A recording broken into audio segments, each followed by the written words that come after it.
أكبر الله أكبر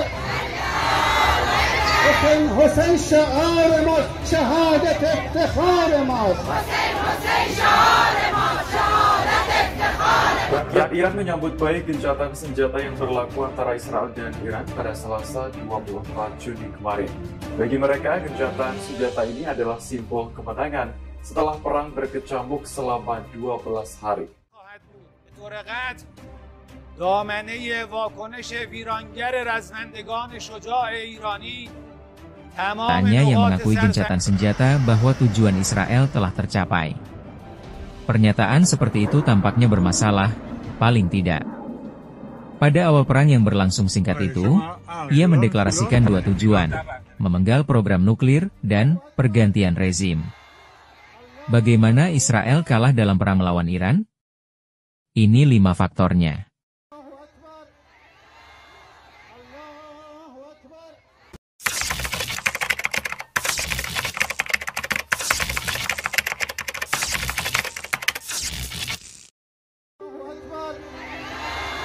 الله أكبر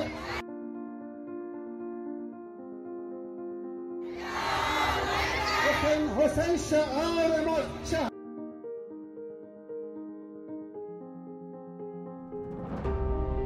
Teheran. Apa yang dicapai Israel di Iran setelah 11 hari pemboman tanpa henti?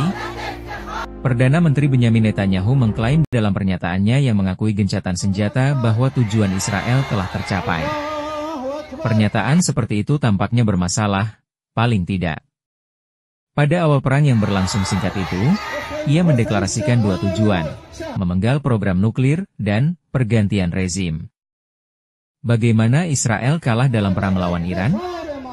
Ini 5 faktornya. 1. Program nuklir Iran tetap berjalan.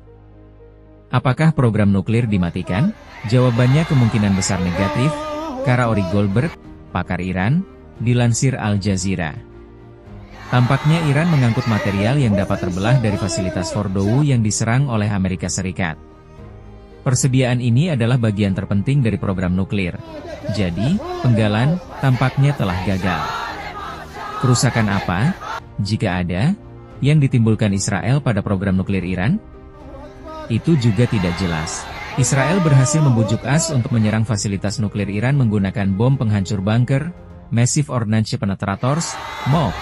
Tetapi AS tidak melakukan banyak hal lain untuk membantu serangan Israel. Tingkat kerusakan akan sulit dievaluasi karena Iran tidak mungkin mengizinkan akses luar, ungkap Goldberg. 2. Tidak ada perubahan rezim. Pertanyaannya adalah apakah Israel telah menciptakan perubahan rezim di Iran? Jawaban singkatnya adalah Israel justru telah mencapai yang sebaliknya. Israel berusaha memicu pemberontakan terhadap rezim tersebut dengan membunuh para pemimpin militer dari berbagai struktur keamanan Iran, kata Goldberg. Strategi ini didasarkan pada keyakinan kuat Israel bahwa cara terbaik untuk mengacaukan musuh adalah melalui pembunuhan para pemimpin senior. Ini tidak pernah berhasil.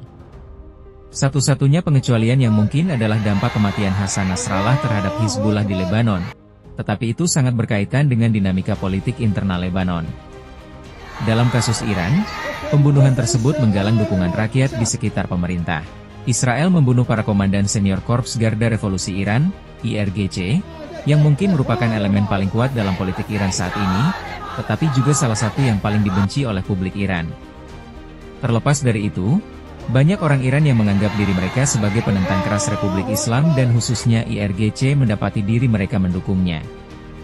Orang Iran melihat Iran secara keseluruhan diserang dan bukan hanya rezimnya. Upaya Israel untuk mengebom simbol rezim hanya memperburuk situasi. Israel mencoba memutarbalikkan serangan udaranya di penjara Evin, yang terkenal karena penyiksaan tahanan politik, sebagai kontribusi terhadap perjuangan rakyat Iran melawan penindasan Republik Islam. Namun, bom Israel secara efektif memperburuk situasi para tahanan, karena pihak berwenang memindahkan banyak dari mereka ke lokasi yang tidak diketahui, ujar Goldberg. 3. Melanggar hukum internasional. Jika Israel tidak berhasil mencapai tujuan perang yang dinyatakannya, apakah setidaknya mereka berhasil menggalang dukungan dunia, membuat publik melupakan Gaza dan menjadikan Israel sebagai pejuang yang berjuang dengan baik? Itu tampaknya meragukan. Memang, Presiden Donald Trump dan AS memang menyerang fasilitas nuklir Iran. Dengan melakukan itu, mereka melanggar beberapa aturan utama hukum internasional. 4. Iran menembus Iron Dome. Israel mencapai dominasi udara atas Iran dengan sangat cepat dan menyerang hampir sesuka hati. Namun, rudal Iran berulang kali berhasil menembus sistem pertahanan udara Israel yang terkenal, menyerang jantung Israel dan seluruh negeri, dan melumpuhkannya sambil menimbulkan jumlah korban yang belum pernah terjadi sebelumnya serta kerusakan besar-besaran, papar Goldberg. Israel kehabisan rudal pencegat tanpa harapan untuk segera mengisinya kembali. Ekonomi Israel dengan cepat terhenti. Ini adalah kemenangan lain bagi Iran. 5. Iran tidak runtuh. Iran bangkit dari perang dengan luka memar dan bom, menderita ratusan korban dan kerusakan nyata akibat pemboman yang tak henti-hentinya di seluruh negeri. Namun, Republik Islam tidak runtuh, bahkan saat menghadapi pasukan Israel yang besar. Rudal Iran menghantam rumah, citra Iran tidak ternoda. Oleh sebagian besar dunia, Iran dianggap sebagai korban serangan Israel, dan pilihan Iran untuk menanggapi tidak dibatasi secara ketat. Iran berhasil meredakan ketegangan dengan memperingatkan sebelumnya tentang balasan atas serangan AS terhadap pangkalan militernya di Qatar. Ungkap Goldberg. Serangan terhadap Fordo selama beberapa malam. Situs ini sudah lama dikosongkan dan kerusakannya bisa diperbaiki lagi, tulisnya. Kalian tidak bisa membom pengetahuan. Seorang pejabat di kantor gubernur Provinsi Qom mengkonfirmasi serangan terhadap fasilitas nuklir Fordo pada Ahad pagi, dan mengatakan hanya sebagian dari lokasi tersebut yang diserang. Morteza Heydari, wakil gubernur Qom, mengatakan bahwa sebagian situs Fordo diserang musuh setelah aktivasi pertahanan udara di daerah sekitarnya. Hal ini terjadi ketika Iran telah mengevakuasi 3 lokasi nuklir utamanya, termasuk Natanz di Isfahan, Hondab di Arak, dan Fordo di Qom. Heydari mengimbau masyarakat untuk menjaga persatuan dan tidak memperhatikan propaganda yang dilancarkan musuh.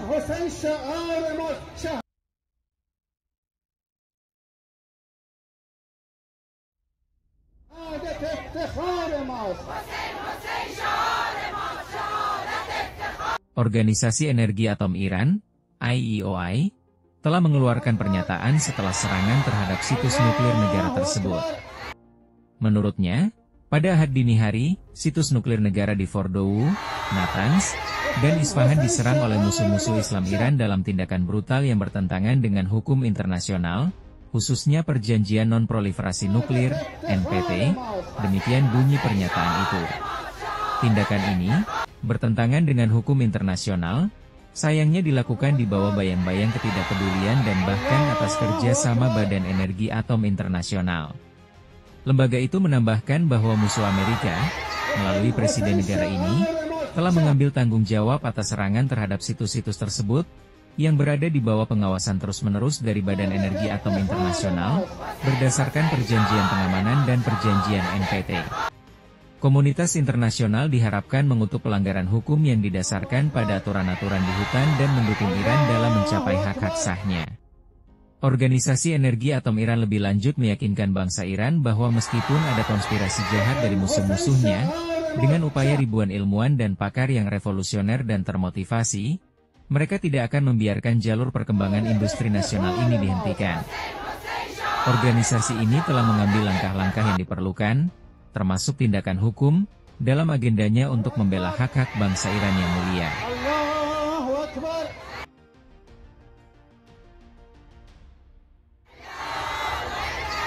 حسین شعار ما شهادت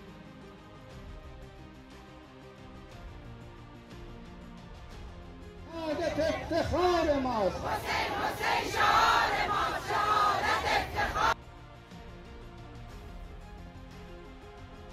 الله اکبر الله اکبر